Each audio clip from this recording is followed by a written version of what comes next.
Tell us why you're in London, what you're doing there, and how long have you been living there? Okay. So I'm a master's student at the Courtauld Institute of Art. I'm doing a master's in art history, and I've been living here since September of 2022.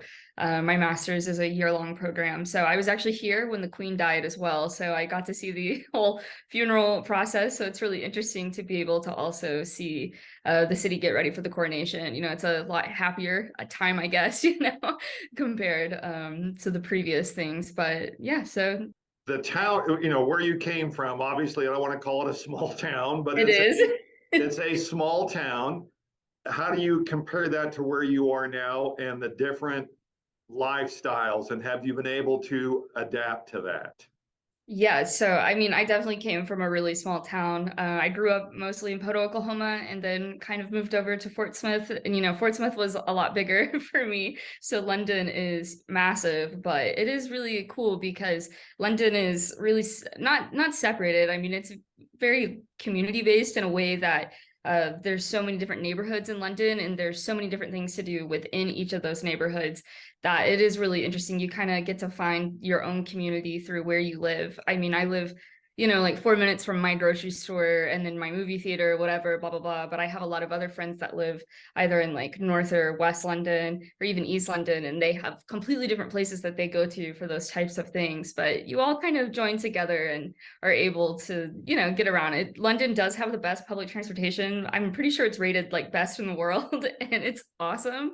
You can get anywhere, I mean, probably within like 20, 30 minutes, even, I mean, pretty far out of central London. I'm very lucky that I live in central London, just, for the experience itself. I think it is a good place to live just because you do get, you get really adapted to the big city life pretty easily, because I mean, literally 10, 15 minutes away from some of the busiest parts of the city. So. What kind of activity have you seen now over the last, well, since you've been there? You mentioned you were there when the Queen passed away. Since that time to this coming weekend, um, how has the hoopla, so to speak, grown up to leading up to this week? Yeah, I mean, I'll be honest, the winter blues do get people in London, so you don't see that many people out. But since the weather has been getting nicer and because the coronation is getting a lot closer, we actually just had another bank holiday this past weekend, so everyone was off yesterday as well. And then everyone's about to be off again this weekend and the next Monday. So definitely, I mean, the city's getting a lot busier again. People are spending a lot more time outside, and there's signs and just different decorations everywhere for the coronation. I mean, seriously, everywhere you look, I mean, there's something about the coronation, and tons of UK flags. You'll walk down Oxford Street, which honestly I try to avoid because it's super packed.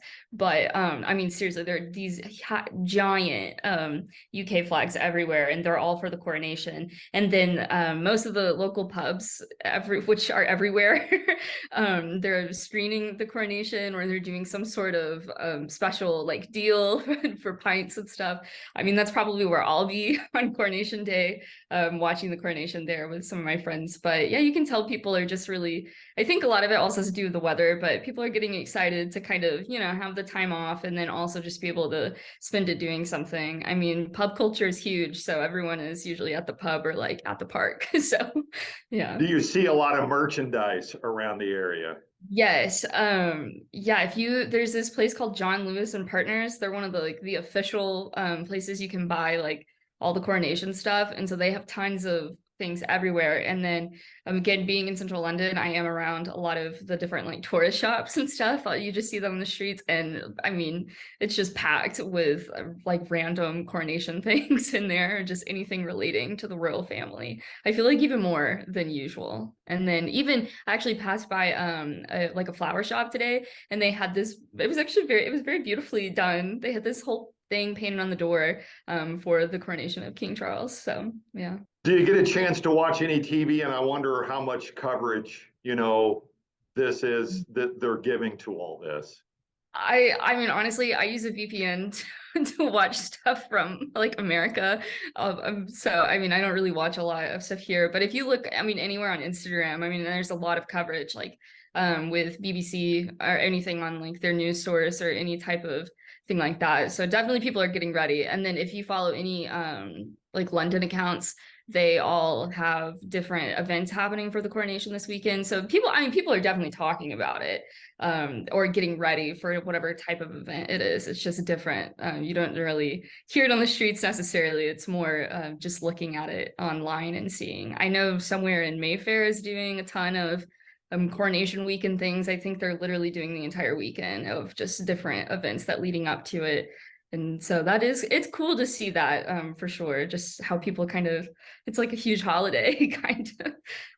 So you were there for when the Queen passed. You're going to Mhm. be there for when the King is the coronation. Did you ever think that you would be in a position like this?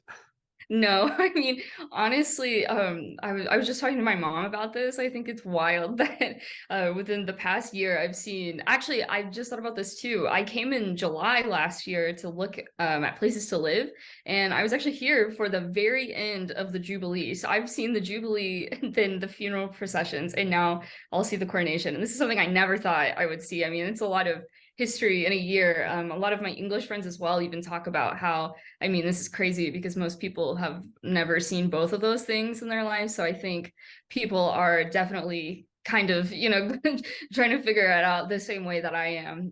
Definitely, they have probably more knowledge on the royal family than I do, but yeah, so that's cool.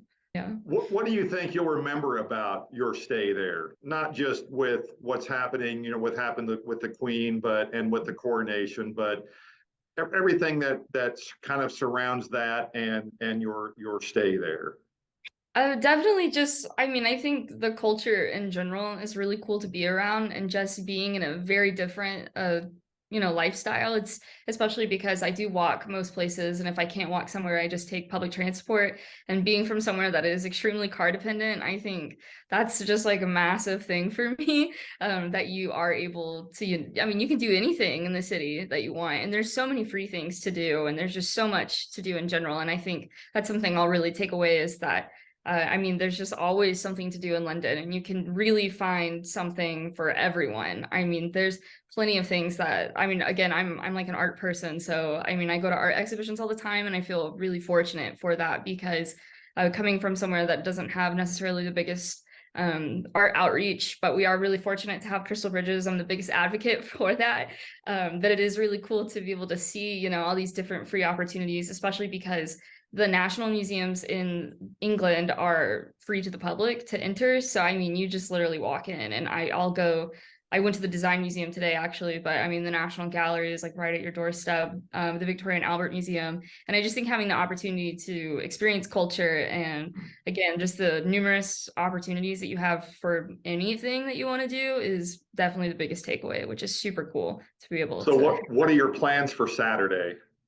Um, I mean, I honestly think we're just gonna go pub crawling and watch the coronation from a bunch of different places. I'm sure it'll be really packed. So I'm sure we'll go to, you know, we'll do a few like pre-coronation pubs and then kind of settle on one of them.